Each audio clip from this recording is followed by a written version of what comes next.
Hello, welcome to legal awareness web series.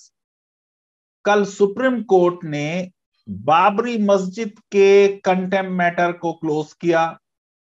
Gujarat दंगों के बारे में जो केस था उसको क्लोज किया और प्रशांत भूषण के बारे में जो एक कंटेम्प्ट का मामला 2009 के इंटरव्यू के बारे में था उसको भी क्लोज किया।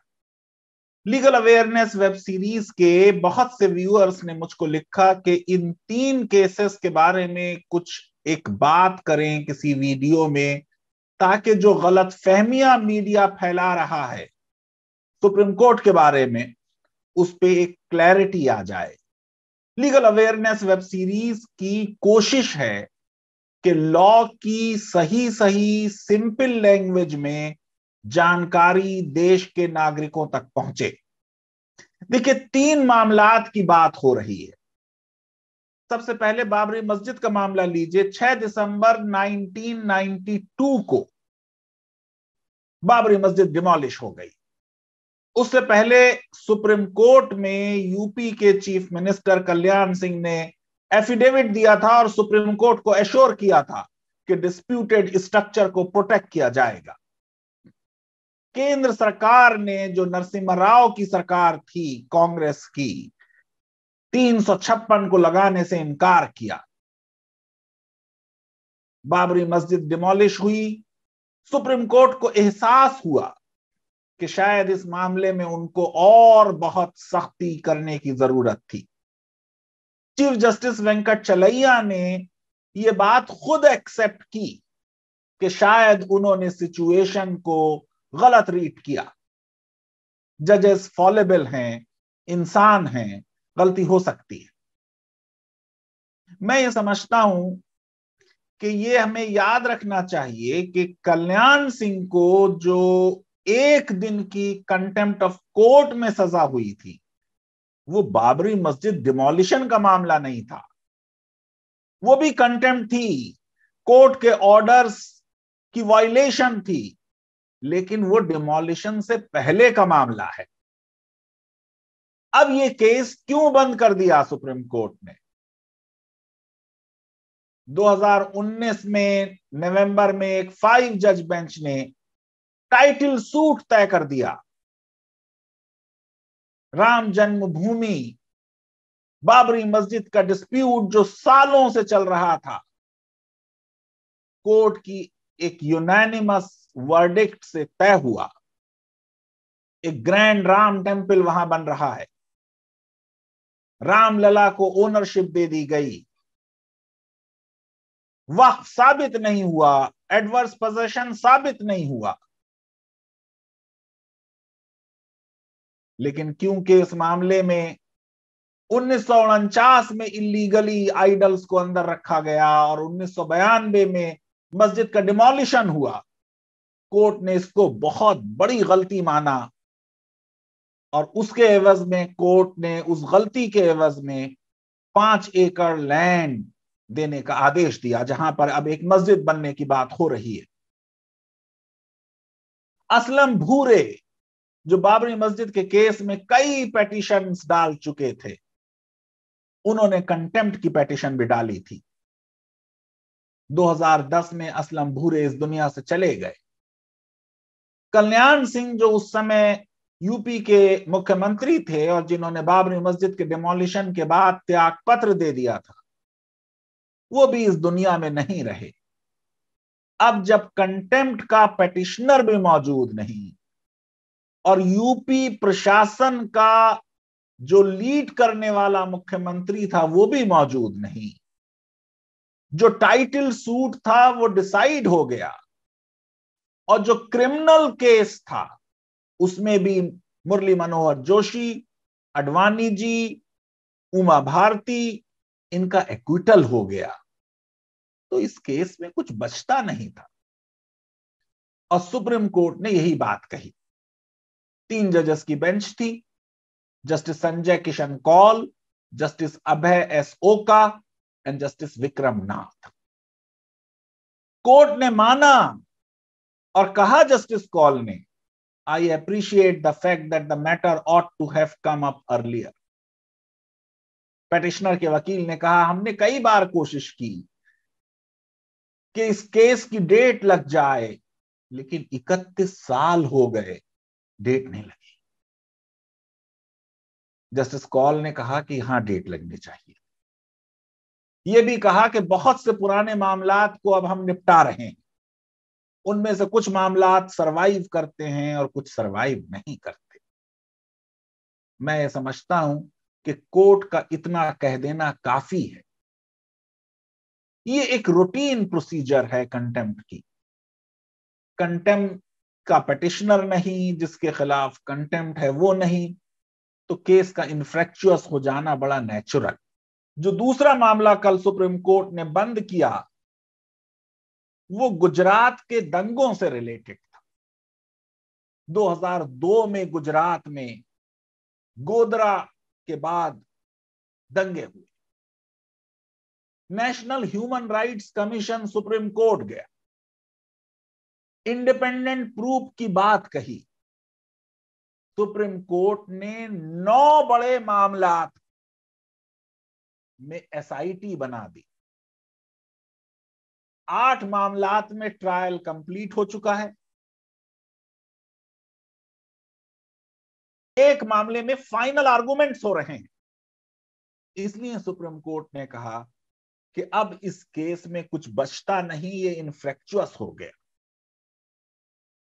अफवाहों पर ध्यान न दें। लीगल मामलात में सही जानकारी के लिए लीगल अवेयरनेस वेब सीरीज को सब्सक्राइब करें। पेटिशन थी इंडिपेंडेंट प्रूफ की, इंडिपेंडेंट प्रूफ हुआ। 8 मामलात में ट्रायल मुकम्मल, एक में खत्म होने वाला है, फाइनल आर्गुमेंट्स चल रहे हैं। कोर्ट ने कहा उम्मीद है कि जल्दी वो ट्रायल भी कंप्लीट होगा। इसलिए इस केस को एक 3 जज बेंच, जिसको खुद जस्टिस यू ललित, जो चीफ जस्टिस ऑफ इंडिया बने हैं अभी चंद दिन पहले, उन्होंने क्लोज कर दिया। जो दूसरे जजेस उनके साथ थे, वो थे जस्टिस SR भट्ट और जस्टिस GB परदीवाल। एक जो मामला बचा हुआ है वो नरोदा गांव का मामला है। कोर्ट ने उम्मीद जताई कि जल्दी वो मामला भी अपने लॉजिकल कंक्लूजन तक पहुंचेगा इन अकॉर्डेंस विद लॉ। तीसरा मामला, जिसमें एक बहुत ही वेलकम डिसीजन सुप्रीम कोर्ट ने लिया है, वो मशहूर वकील प्रशांत भूषण के मामले में। प्रशांत भूषण ने 2009 में तहलका मैगजीन को इंटरव्यू दिया था, जिसमें उन्होंने भारत के बहुत से मुख्य न्यायाधीशों के करप्शन की कोई बात की। तरुण तेजपाल पर भी कंटेम्प्ट का मामला था, जो फाउंडर थे तहलका के, उन्होंने भी माफी मांगी। और प्रशांत भूषण ने भी अपना क्लैरिफिकेशन दिया। यहां भी एक 3 जज बेंच थी, जिसमें जस्टिस इंदिरा बनर्जी थी, जस्टिस सूर्यकांत थे और जस्टिस MM सुंदेश थे।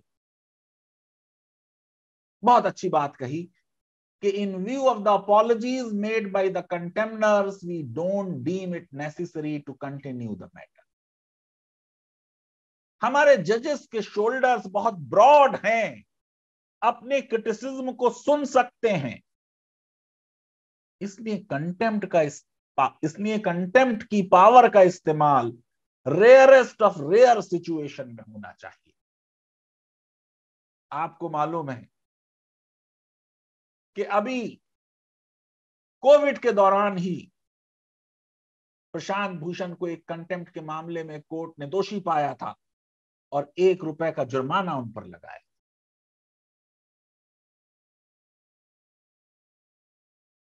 2009 के अपने इंटरव्यू में तहलका में